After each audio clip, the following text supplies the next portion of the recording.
नमस्कार। स्वागत है आपका इको क्लासेस में, जहां हम आपको इकोनॉमिक्स और कंपटीशन एग्ज़ाम्स की तैयारी करवाते हैं। आज हम एक नया टॉपिक लेके आए हैं जिसका नाम है प्रोडक्शन एंड कॉस्ट।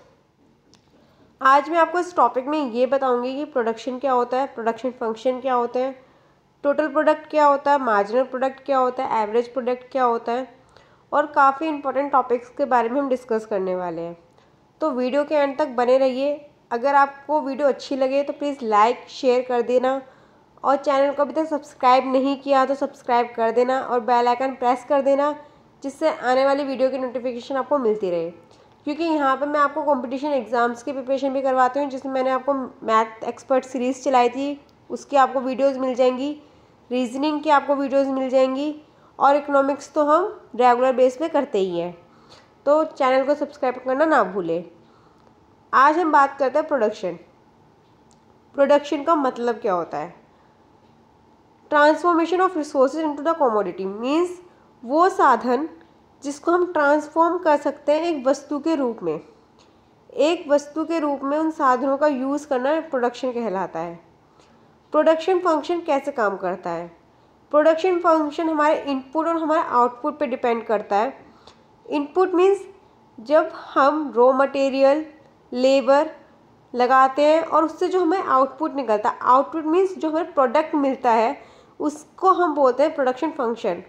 पर ये जो काम होता है वो कैसा होता है, इसका जो रिलेशनशिप होता है वो कैसा होता है, वो physically input and physically output का रिलेशन होता है। जैसे कि हम बात कर सकते हैं इसमें, प्रोडक्शन को हम वाई से डिनोट करते हैं, एल मीन्स लेबर और के मीन्स कैपिटल। ये आपको जानने वाली बात है और ये आपको ध्यान में रखने वाली बात भी है कि आपको प्रोडक्शन फंक्शन का फॉर्मूला पूछ लिया जाए तो क्या होता है, लेबर इनटू कैपिटल से हमें क्या मिलता है, प्रोडक्शन मिलता है हमारे कैपिटल्स और हमारे लेबर के रूप में। अब मैं बात करती हूँ कि टोटल प्रोडक्ट का मतलब क्या होता है। टोटल प्रोडक्ट मीन्स वो कुल जोड़ या योग किसका, आउटपुट का, sum total of output produce by all unit of labour. जितनी भी यूनिट्स लेबर की लग के हमारा कुल योग मतलब कुल आउटपुट निकलता है, सम उसे हम बोलते हैं, जो हमारा टोटल सम होता है आउटपुट का, उसे हम बोलते हैं टोटल प्रोडक्ट। टोटल प्रोडक्ट को का जो फॉर्मूला है वो ये होता है कि product per unit of labour, AP हम बोलते हैं पर यूनिट ऑफ लेबर, और एल का मतलब होता है यूनिट ऑफ लेबर। जितनी भी हमारी कुल यूनिट लगती है लेबर की और हमारे पास जो आउटपुट निकल के आता है, उसके जोड़ को हम टोटल प्रोडक्ट बोलते हैं। आई थिंक कि आपको समझ में आ गया हो। इसका फॉर्मूला आपको याद रखने की ज़रूरत है कि टीपी का फॉर्मूला क्या होता है, एपी मल्टीप्लाई एल। मैंने बता दिया, एपी मतलब product per unit of labour और L means units of labour. आज हम आगे बात करते हैं मार्जिनल प्रोडक्ट के बारे में। मार्जिनल प्रोडक्ट का मतलब होता है जो भी चेंज आता है हमारे टोटल प्रोडक्शन में, जो भी चेंज आता है हमारे टोटल प्रोडक्शन में, उसका जो रिजल्ट है, यूनिट किस में चेंज होती है, वेरिएबल फैक्टर के इनपुट में जो चेंजेस आते हैं उसे हम बोलते हैं मार्जिनल प्रोडक्ट। आप समझे? नहीं समझे होंगे, मैं आपको दोबारा बताती हूँ। अगर आपके टोटल प्रोडक्शन में कोई भी चेंज आता है, ठीक है, और जो उसका इफेक्ट है वो किस पे पड़ता है, उसका इफेक्ट पड़ता है मार्जिनल फैक्टर के इनपुट पर, उसकी पर यूनिट चेंज हो जाती है, हम उसे बोलते हैं मार्जिनल प्रोडक्ट। इसका फॉर्मूला भी है, आप इसके दो फॉर्मूले हैं।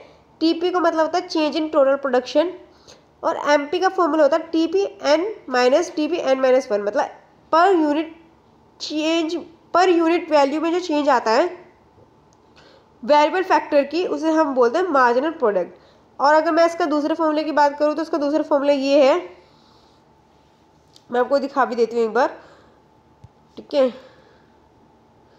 ये टीपी, ये delta means change of total production divided by change of labour, ठीक है। इसको फॉर्मूला ऐसे लिखते हैं हम, इसका जो साइन है इसका मतलब होता है चेंज। टोटल प्रोडक्शन के चेंज होने पर जो लेबर में चेंज होता है, मतलब वेरिएबल फैक्टर में जो चेंज होता है, उसे हम बोलते हैं मार्जिनल प्रोडक्ट। यहाँ तक आपको समझ में आ गया होगा। अब हम बात करते हैं एवरेज प्रोडक्ट की। एवरेज प्रोडक्ट का मतलब होता है, एवरेज का मतलब क्या होता है, औसत।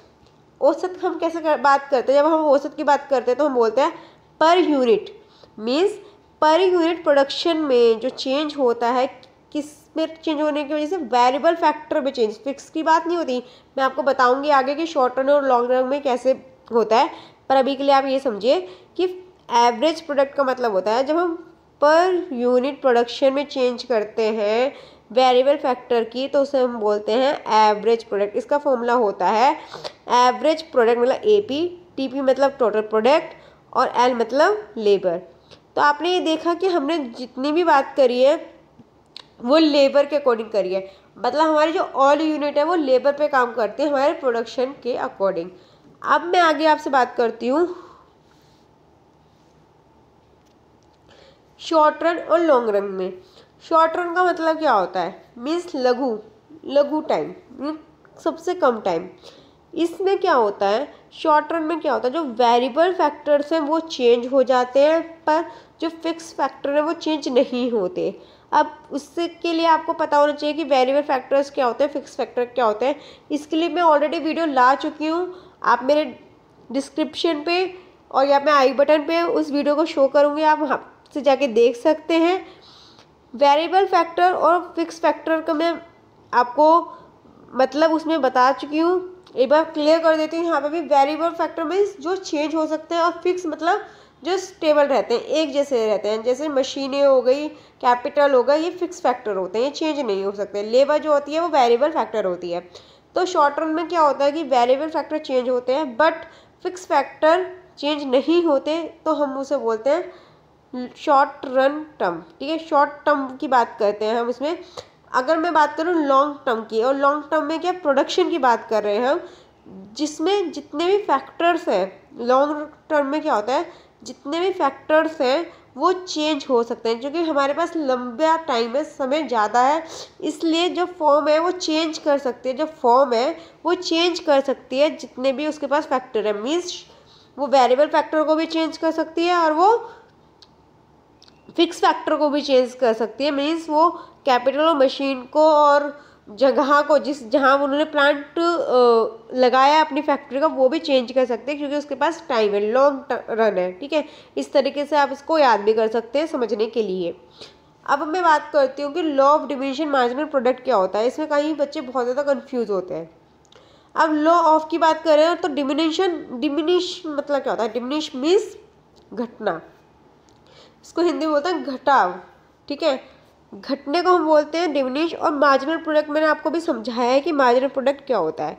मीन्स जब वेरिएबल फैक्टर में कोई भी चेंज आता है पर ऑल अदर फैक्टर क्या रहता है, कांस्टेंट रहते हैं। वेरिएबल फैक्टर में इंक्रीज या डिक्रीज आया पर ऑल जो फैक्टर है वो कांस्टेंट रहे, पर उसकी वजह से मार्जिनल प्रोडक्ट में जो डिमिनिश मतलब जो वो घटा वेरिएबल फैक्टर मार्जिनल प्रोडक्ट का, उस लेवल को हम क्या बोलते हैं, उस लेवल को हम बोलते हैं law of diminishing marginal product. I hope कि आपको यहाँ तक समझ में आ गया हो। आज मैंने इस वीडियो में खाली प्रोडक्शन कवर किया है, नेक्स्ट वीडियो में आपके लिए कॉस्ट लेके आऊँगी। और उससे पहले भी मैं कई वीडियोस बना चुकी हूँ जिसमें मैंने आपको इसके न्यूमेरिकल्स भी सिखाए हैं और इसके बारे में और डिटेल्स में भी बताया है। अगर आपने अभी तक चैनल को सब्सक्राइब नहीं किया और आपने वो वीडियोस नहीं देखी हो तो प्लीज़ चैनल पर विजिट करें और वहाँ पर जाके आप वो सारी वीडियोस देख सकते हैं। मैंने क्लास 11th क्लास 12th सबके ऊपर वीडियोस डाल रखी हैं ऑलरेडी। तो thank you for watching and please share like and subscribe.